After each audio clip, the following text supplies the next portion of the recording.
आपल्या परिसरातील ताज्या घडामोडी, ब्रेकिंग बातम्यांसाठी आजच आपल्या आवाज जनतेच्या न्यूज चॅनलला सबस्क्राईब करा, शेअर करा आणि बेल आयकॉनवर क्लिक करायला विसरू नका. आवाज जनतेचा लढा सर्वसामान्य जनतेच्या न्याय हक्कांसाठी.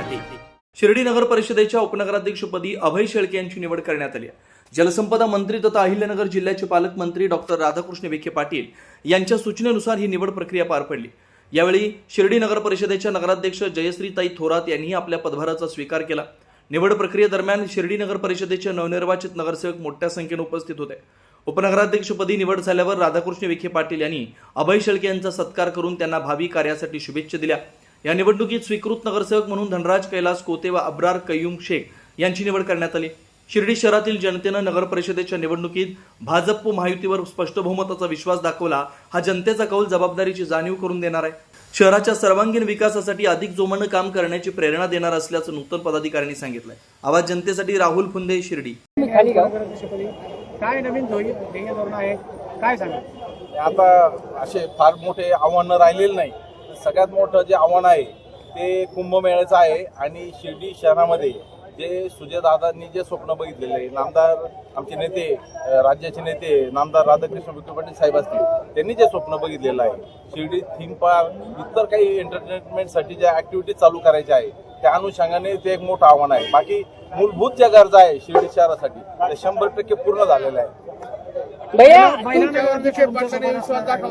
महिला नगराध्यक्ष तुमच्या सोबत आहे, इतर सर्वांना सोबत घेऊन काम करायचं आहे, कशी सांगणार? 100% गेले 25 वर्ष झाले मी नगर परिषदेमध्ये नामदार साहेबांच्या आशीर्वादाने या ठिकाणी काम करत आलेलो आहे. नगराध्यक्ष पद सुद्धा आमच्या कुटुंबाकडे होतं. उपाध्यक्ष पदाची दुसऱ्यांदा मला संधी मिळते आणि 25 वर्षाचा अनुभव आहे. त्याच्यामुळं सर्व निवडून आलेले सदस्य हे आपलेच आहे, आपल्याच शहरातले आहे, आपल्याच महायुतीचे आहेत. एक दोघं अपक्ष जरी आले असले ते आपलेच लोक आहेत. त्याच्यामुळे सगळ्यांना बरोबर घेऊन जायचं ही जी काही संधी मला प्राप्त झालेली आहे याचा खरं मोठा मला आनंद झालेला आहे. नगरपालिकेचा कारभार गतिमान कसा करणार?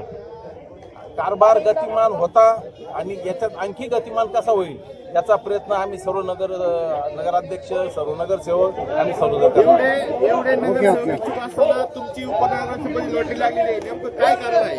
नाही. याच्यात आता कसं असतं माहितीये का की नेत्याकडे असलेला प्रामाणिकपणाचा जो काही भाग असतो, कार्यकर्त्यांनी जे काही निभावला पाहिजे, त्याच्यानंतर काम करायची क्षमता, असलेला अनुभव, आणि इथं नगर परिषदेमध्ये सर्व बऱ्यापैकी नवीन सदस्य या ठिकाणी निवडून आलेले आहेत. या सर्वांना बरोबर घेऊन जात असताना त्यांना पण आपण शहराच्या विकासाच्या बाबत जे काय अनुभवाचे माझ्याकडे जे काही गोष्टी आहेत त्या माध्यमातून त्यांना पण शिक्षण मिळेल अशा माध्यमातून कदाचित आमच्या नेत्यांनी माझी निवड केली असेल. आपल्या पराभवासाठी अनेकांनी ताकद लावली असताना आज नगराध्यक्षपदी उपनगराध्यक्षपदी निवड झाली.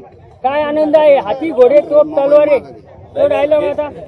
गेले अनेक वर्षापासून मला सर्वसामान्य जनता माझ्या निवडून देत आलेली आहे आणि ह्यावेळेस पण आमच्या सर्वसामान्य जनतेने मला निवडून दिलेलं आहे. अनेक लोक दरवेळेस ताकद लावत असतात पण त्यांची ताकद नेहमी कमकुवत पडत असते आणि यावर्षी पण तसंच झालं. एवढं नक्की आहे की नेत्याचा आशीर्वाद, बाबांचा आशीर्वाद सुजयदादा बरोबर आहेत आणि शिर्डी शहरातील सर्वच नागरिकांची जी काही साथ आहे त्याच्यामुळं हे सगळं गोष्ट शक्य झाली. शिर्डीतील मंदावलेला व्यवसाय तर काही व्यावसायिकांना कराच्या माध्यमातून काही सवलत देणार नाही. याच्यात कसं आहे की सगळ्यात महत्वाचं अनेक उपक्रम आपल्याला हाती घ्यावं लागतील जेणेकरून शहरातील व्यवसाय वाढेल.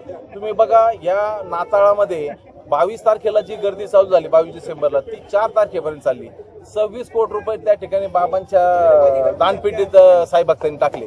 एका अर्थाने याला एक सुरुवात झालेली आहे आणि आता नगरपालिकेची निवडणूक झालेली आहे.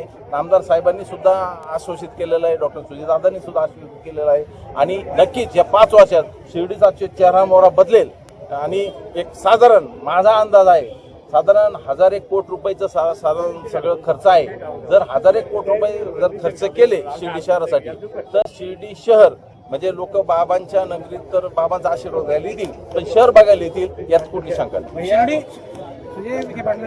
नवनवीन घडामोडी आणि सत्य बातमी पाहण्यासाठी आजच आमच्या YouTube चॅनलला सबस्क्राईब करा, शेअर करा आणि लाईक नक्की करा.